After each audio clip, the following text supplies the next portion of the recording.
Welcome again to another episode with me, Mr. Panache, your guide in classical menswear and savoir-faire. Today will be the first episode of a new series called The Shoes You Walk In, and we'll be covering first none other than the Oxford shoe. Let us open with the most obvious question. What the hell is an Oxford shoe? It's a very simple answer, really. An Oxford shoe is a type of shoe that has the shoelace below the vamp, contrary, for example, to a derby shoe. And yes, we will touch on the derby shoe eventually in another video. For those that don't know, the vamp is, you would say, the shoe's body, just before the toe. Oxford shoes are usually for more formal scenarios. But since there are a lot of types of Oxford shoes and colors for the Oxford, this is not an absolute rule. Now, there are very different types of Oxford shoes, and the first one would be the plain Oxford. As the name implies, it is a plain type of shoe, which means no ornaments whatsoever. No cap toe, no broguing, just vamp and quarters. This would make it a very simple, yet elegant shoe. An ideal type of Oxford for very formal events, such as a black tie, for example. The Oxford shoe we know today comes from the Balmoral boot, a favorite back at Balmoral Castle.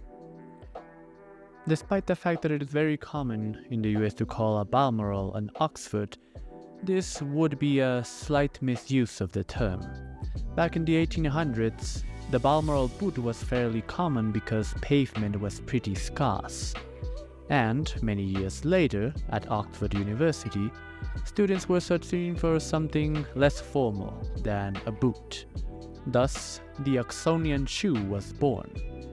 Many years later after that, the Oxonian shoe would turn into the Oxford shoe we know today, since boots fell into a more specific type of activity such as horse riding.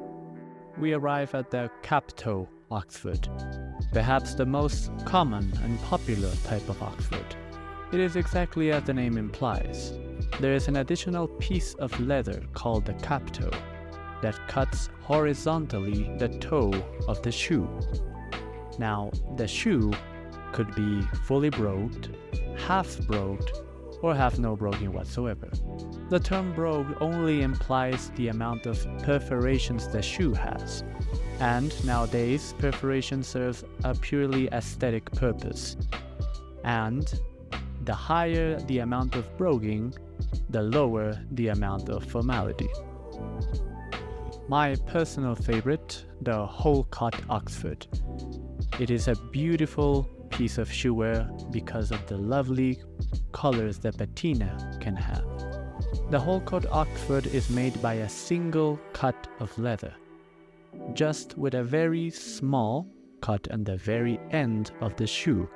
But very talented shoemakers, specifically bespoke shoemakers, have the ability to avoid this little cut at the back end of the shoe whatsoever. And I find that an incredible display of talent.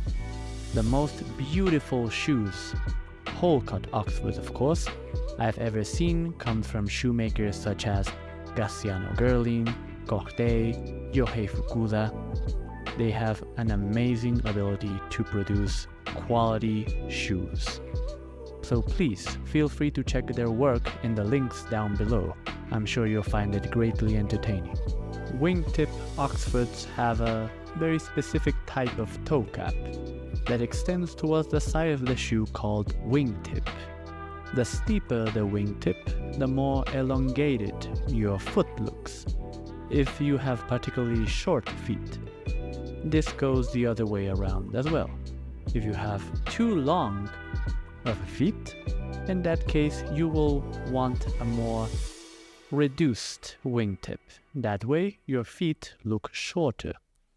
Now, if we also touch the spectator shoe, the only thing you need to know and how to identify a spectator shoe is that spectators come always in two different colors.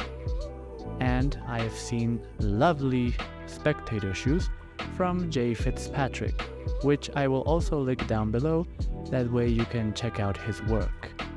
I truly favor Wingtips. I think they have a very subtle flair, a lovely elegance to them, especially when they are introduced in brighter colors, such as beige, sand, bright brown.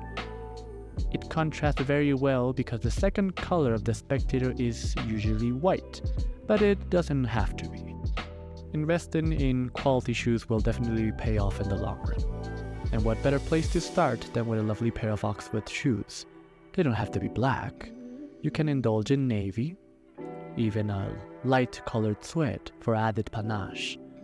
If you're searching for additional pointers about style, please take a look at my previous videos, where I talk about the difference between fashion and style, and also give a couple of tips for menswear.